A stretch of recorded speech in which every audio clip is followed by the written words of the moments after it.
The new Administrative Adjudication of Road Traffic Offences Act, otherwise known as the Aarto Act, and the regulations have just been gazetted. Now, this introduces new rules on driving in the country starting from the 1st of July next year with the Demerit system. Now, this will be phased in gradually to get motorists familiar with the new system. Now, the Demerit points system has been introduced to penalise drivers and operators who are habitual offenders. For more on this, I'm joined by Howard Dembvosky, and Howard is the founder and chairperson of the Justice Project South Africa. Good to have you with us this afternoon, Howard. Now, how does this version of the draft Aarto bill differ from the previous one? Okay, firstly, this is not a draft bill, and it's not a draft on the Act. These are draft regulations to accompany the Act, and the Act was actually gazetted in August of last year. So the regulations are essential to the actual Act in order to give it the weight that it needs to operate. And it's a complete redraft of all of the regulations, including now Regulation 3, which is not Regulation 3, Schedule 3 to the Aarto regulations, which deals with the monetary amounts of the fines and the demerit points that go along with it. And the big difference at the moment with this new draft is that where the previous tolerance level of demerit points was 12 points, it's now been increased to 15 points. But that's not altogether fantastic news, because the fine amounts have been doubled, and so have numerous other fees that are included in the Otter Act and its regulation been increased. So it's going to be interesting to see how things pan out. And what's your view then on these regulations and the expected implementation thereof?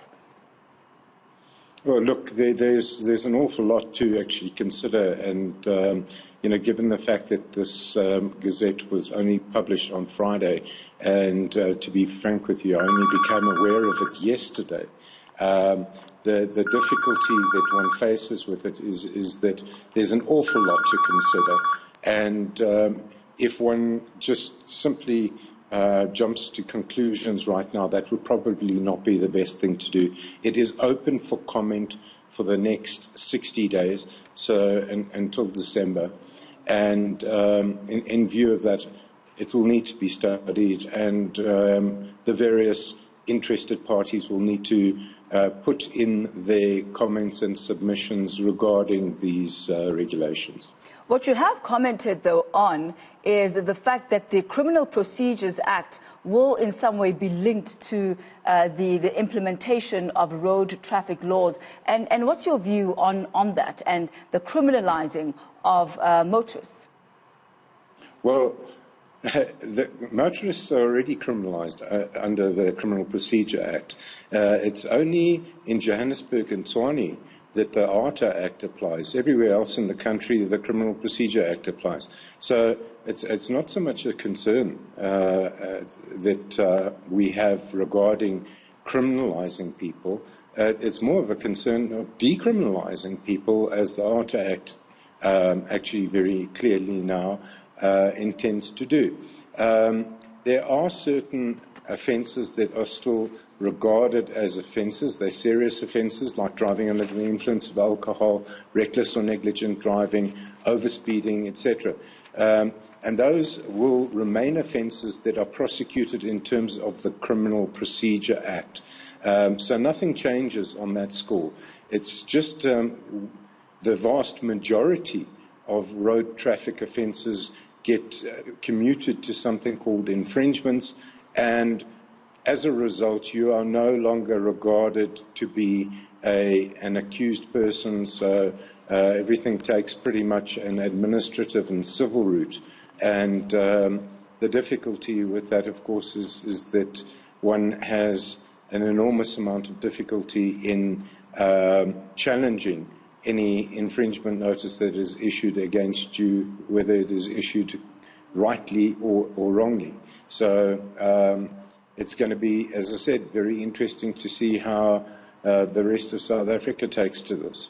And we believe that you've taken some legal action regarding this particular bill?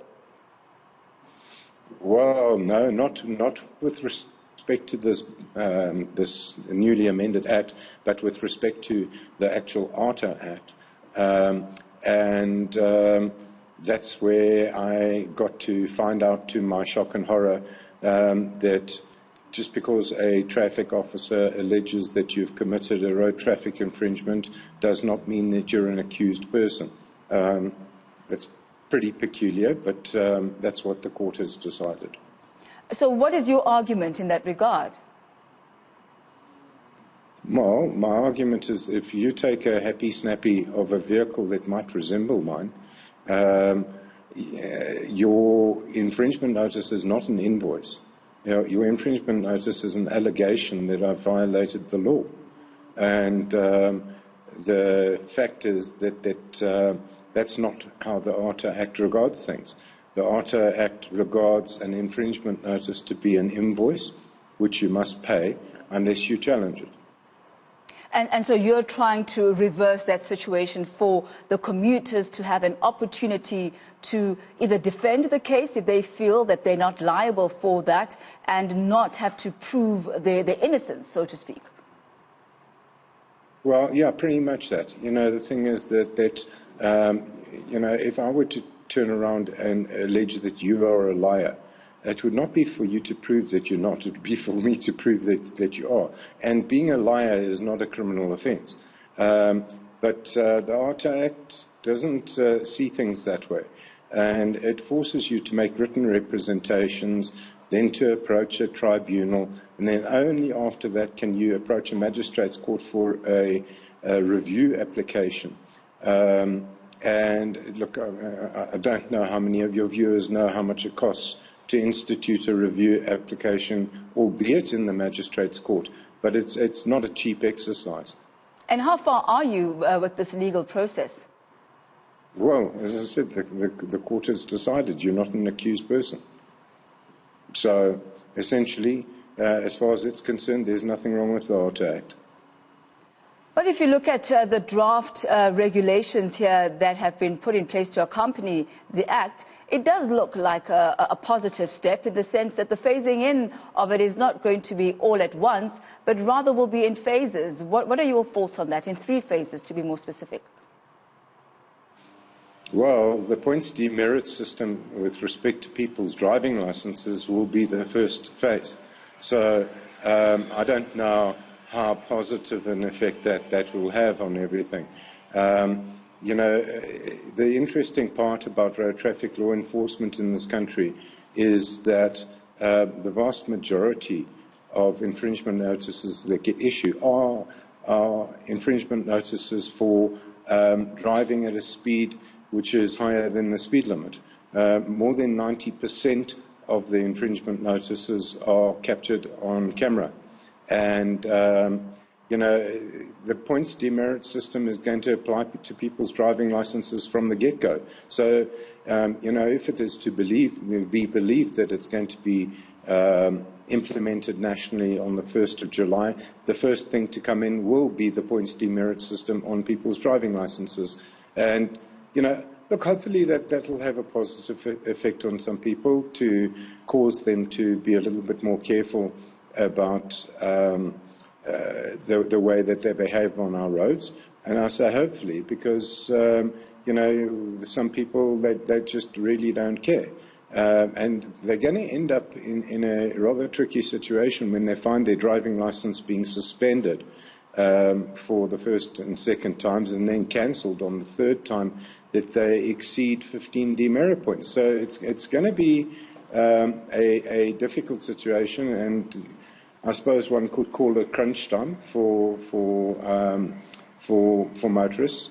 The second and third phases will be to do with the application of demerit points against operator cards of vehicles that are classified as operator vehicles, and against the license discs are vehicles that are owned by companies, where the demerit points will be applied against the license disc, and they'll suspend that vehicle from being used on a public road if the fine is paid or if an enforcement order is issued. Well, we'll leave it at that for this afternoon. Howard, thank you very much for your time, as well as insight into the Aarto Act, and which starts being effective come July 2021. Certainly, as Mr. Dembvosky said, crunch time for many motorists is going to be very tough, and really just putting the standard up a notch as far as road safety and vigilance on the road is concerned. Whether it will have the desired effect of reducing fatalities on the road and having more people being compliant to the road rules remains to be seen.